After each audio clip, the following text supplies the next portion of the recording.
In today's video, we're going to talk about belief and unbelief. So let us first try to describe a little bit why belief is important, why it's basically a critical component of our self-worth, okay? Now, every single word, the way that God has created the underlying way in which words function, has to do with meaning and understanding. Now, whenever the meaning of a word gets to be heard by our mental capacity, we are going to naturally interpret it, and as we are going to interpret, we're going to categorize it and just label it as either true or false. Now, whenever we understand something to be true or false, is whenever we are going to say that we believe that it's true or false. Okay, so this is the way in which words function. Let us explore a little bit this whole idea behind belief and unbelief, because it's one of the critical pieces of the puzzle when it comes to understanding exactly how we behave and why we eventually get to have a certain self-image about ourselves. Now, let us give a very simple example. Let's just imagine that somebody is going to say a nice word about us. Let's just say somebody praised us whenever we sang beautifully, or whenever we painted a nice picture, or whenever we managed to do something that was impressive, like a trick on a skateboard or something. Well, if that word is true, and if it lines up with the actions that we did in order to deserve that word, then we are going to internalize that praise, and that praise is going to become a part of our identity. So essentially, our identities are being shaped second by second by every single interaction that we have with others, all right? And in much the same fashion, if somebody is going to hurl an insult at us, and if, let's just say that that insult is not true, and if we're going to believe in it and we are going to internalize it, then that insult is going to be deposited inside our psyche as true, even if it was a lie. Now, this is how the self-loathing begins. This is how self-hatred takes root in someone's soul. So, just by these two examples alone, I've hopefully demonstrated just how powerful belief, or lack thereof, can be in somebody's existence. Let us explore the power of belief.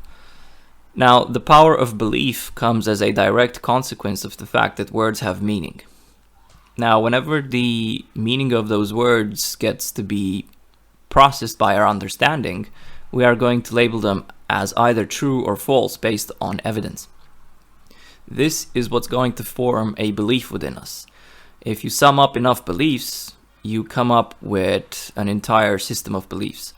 This basically forms the values by which somebody operates in the visual realm or in the natural realm. There are two realms. There is the realm of the mind, or the realm of the unseen, because it's not seen by the actual physical eyes, but it is understood by the mind. But just because we cannot see it with our physical eyes, that does not mean that this invisible realm does not exist.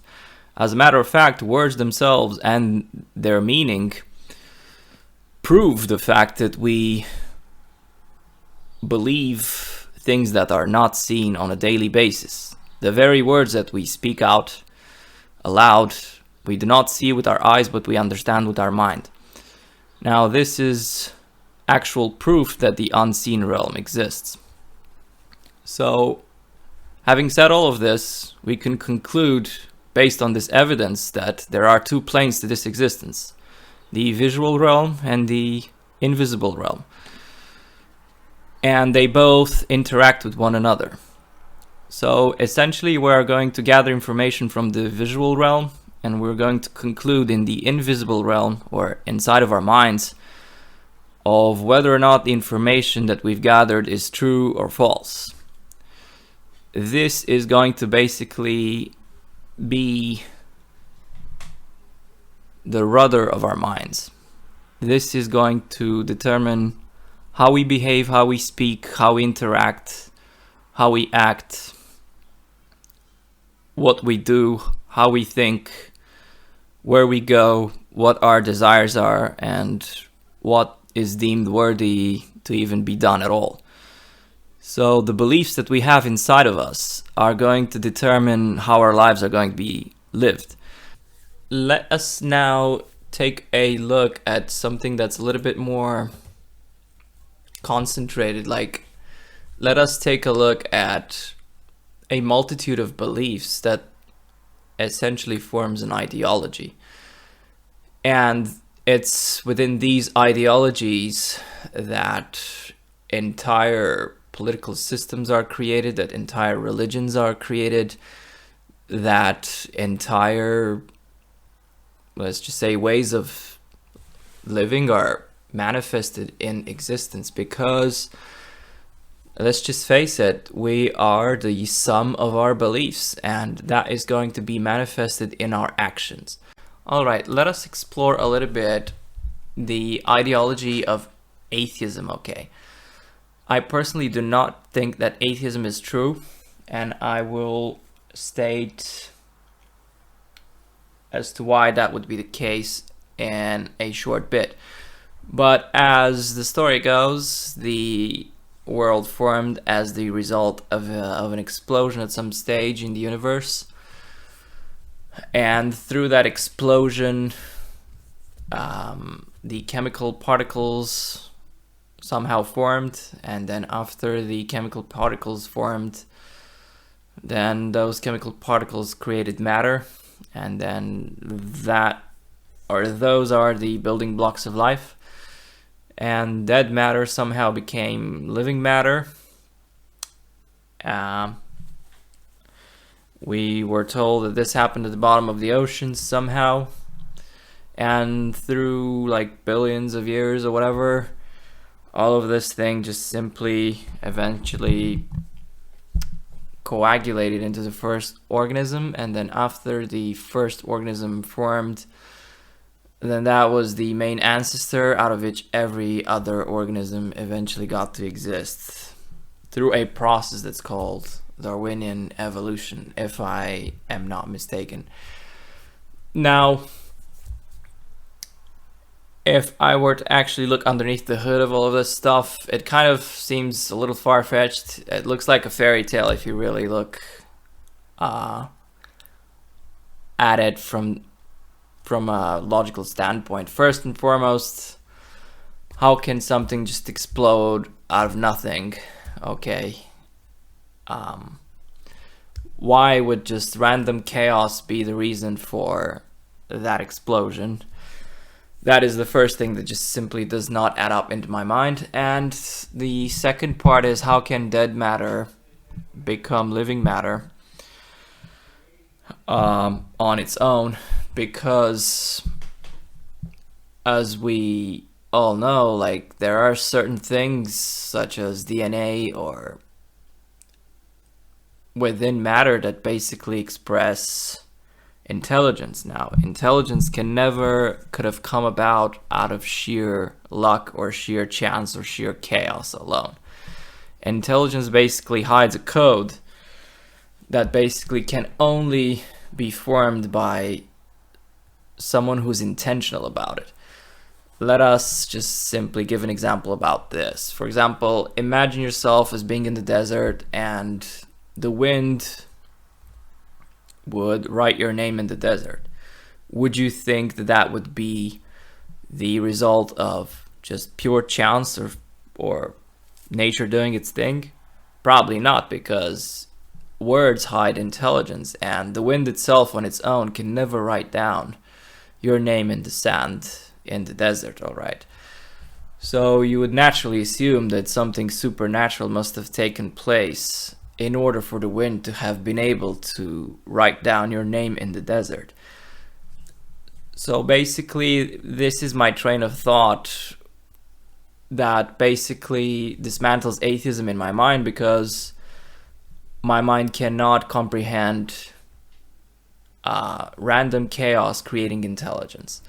So basically, that's my argument against atheism, and that's why I don't think atheism is true. Next, we're going to take a little bit of a look into the belief system surrounding Christianity. Now, the whole idea behind Christianity rests upon whether or not our Lord Jesus Christ actually did rise from the grave 2,000 years ago or not. So, if it's true that that happened, then all of life's greatest questions have just been answered, because we all of a sudden know that there is life after death. We know that we continue beyond death's threshold. We know that there is God. We know that He can basically bend the nature of reality. We know that miracles exist. We just know all of these things just on this fact alone. And if that's not true, then basically the whole point behind Christianity is dead, because the whole idea of Christianity is that it reveals life's greatest secrets, okay? On an opposite note, we could take a look at the belief system surrounding Satanism, which is the opposite of that of Christianity, and it basically states that you do not need God as the ultimate source of love. You are that source of love and anything that surrounds you, okay? So essentially, you could be self-satisfied or self-fulfilled pretty much. But that's pretty much a myth, because no matter how much you try to self-satisfy yourself, you can never do so fully. And the main problem with this way of living is that it just basically distorts the truth. Because the truth of the matter is that God has created us to be only fulfilled completely with Him and nothing else. Now, if we're going to try to distort that, what's going to happen is that people are going to find alternative means to feel eternal fulfillment within their souls. And we all know that in a finite world, that thing is impossible, okay? So essentially, they are going to crave ever more power. They're going to crave ever more control over others, because that thirst for eternity is within them and cannot ever be satisfied by anything else but by God's presence. So hopefully I've managed to underline just how important the power of belief is. And until next time, may God bless you.